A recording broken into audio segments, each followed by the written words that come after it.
நான் உங்கள் கலை பேசுகிறேங்க. இந்த தக்காளி கெட்டி குழம்பு எப்படி செய்கிறதுன்னு பார்க்கலாம் வாங்க. வீடியோக்குள்ளே போகிறதுக்கு முன்னாடி முதல் முறையாக நம்ம சேனலை பார்க்குறவங்க சப்ஸ்கிரைப் பண்ணிங்க, கீழே இருக்கிற பெல் பட்டனை அழுத்திங்க. அப்போ தாங்க நான் போடுற வீடியோலாம் உடனுக்குடனே வரும். வாங்க நம்ம வீடியோக்குள்ளே போகலாம்.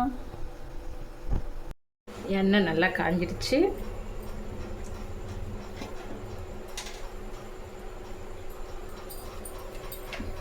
இதில் 3 லவங்கு போட்டுக்கலாம். சின்னதாக ஒரு பட்டை, 2 ஏலக்காய், ஒரு பிரிஞ்சி இலை 2ஆக கட் பண்ணது, கொஞ்சம் கடுகு.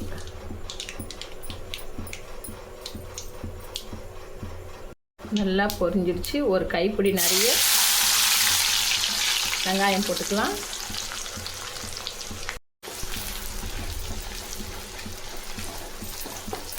வந்து கண்ணாடி பதத்துக்கு வர மாதிரி நல்லா வதக்கலாம். நம்ம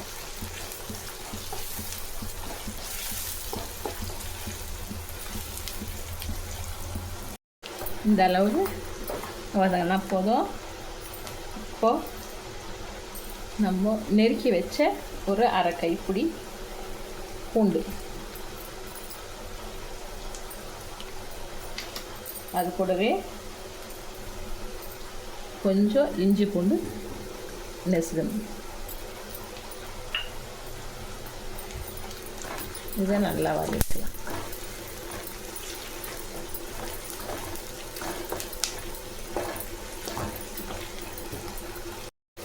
இந்த அளவுக்கு இஞ்சி பூண்டெல்லாம் வதங்கிடுச்சுன்னா போதும். இது கூடவே ஒரு 2 கைப்பிடி தக்காளி போட்டுக்கலாம்.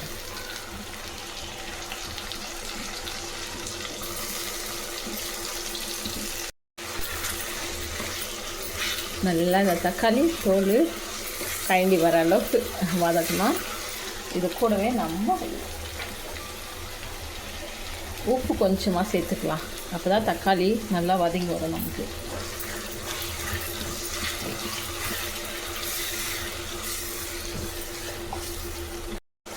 அது கூடவே கொஞ்சமாக கரம் மசாலா தூள், இதில் கல்பாசி, மிளகு, சோம்பு அதெல்லாம் தூள் பண்ணி வச்சுருக்கோம். அதெல்லாம் போட்டால் இன்னும் கொஞ்சம் வாசனையாக இருக்கும் இந்த தக்காளி குழம்பு.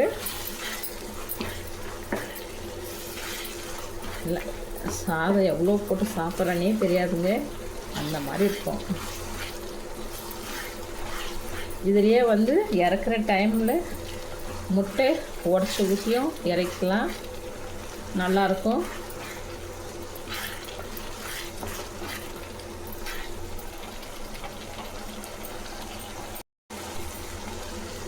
தனி மிளகாய்த்தூள் உங்கள் காரத்துக்கு ஏற்ற மாதிரி போட்டுங்க.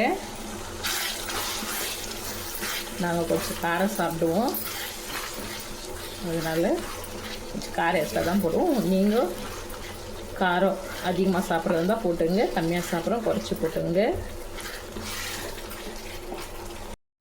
பச்சை மிளகா 3 பாருங்கள் கட் பண்ணி போட்டுக்கிறேன். அப்போ தான் காரம் அதில் இறங்கும். நல்லா தொழவி கொடுங்க. நல்லா செய்யும் போதே கம கம கமன்னு வாசனை பாருங்கள்.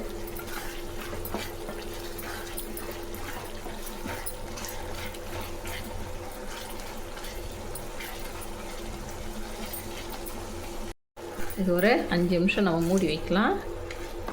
இந்த நம்ம தக்காளி போட்டு செய்கிறது இட்லி, தோசைக்கு, சப்பாத்தி கூட நல்லாயிருக்கும். சாதத்துக்கு இன்னும் அட்டகாசமாக இருக்குங்க, நல்லா டேஸ்ட்டாக. நான் என்னென்ன பொருள் போட்டிருக்கேனோ அத்தனையும் போட்டு செய்யுங்க, எல்லாமே நல்லாயிருக்கும். காரம் மட்டும் உங்களுக்கு எவ்வளோ தேவையோ அவ்வளோ காரம் போட்டுங்க. இது ஒரு 5 நிமிஷம் நம்ம மூடி வைக்கலாம். ஓப்பன் பண்ணி பார்க்கலாம். இங்கே நல்லா சுண்டி தக்காளி எல்லாம் நல்லா வெந்து போச்சு.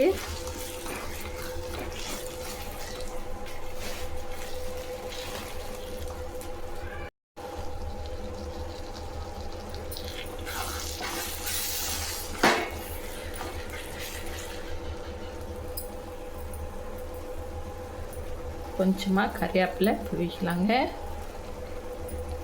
அது கூடவே கொத்தமல்லி தூவிக்கலாம். கேஸு ஆஃப் பண்ணிக்கலாங்க. ஒரு 2 நிமிஷம் அப்படியே மூடி வைக்கலாம்.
தக்காளி குழம்பு ரெடி ஆயிடுச்சு. சுட சுட சாதமும் நமக்கு ரெடி ஆயிடுச்சுங்க.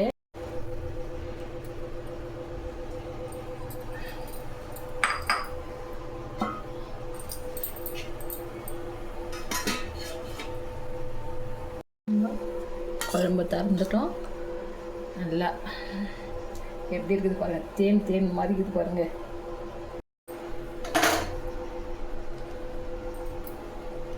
வாங்க சாப்பிடலாம். தக்காளி குழம்பு ரெடி ஆகிடுச்சு. இது வந்து டிக்காக தாங்க வைக்கணும், தண்ணியாட்ட வைக்கக்கூடாது. ரொம்ப டேஸ்ட்டாக இருக்குங்க. சப்பாத்திக்கு பரோட்டாக்கெல்லாம் அவ்வளோ நல்லாயிருக்கும். சாதத்துக்கு இன்னும் சொல்லிக்கே வேணாங்க, அந்த மாதிரி இருக்கும். வாங்க சாப்பிடுவீங்க. நம்ம அடுத்த வீடியோவில் சந்திக்கலாங்க.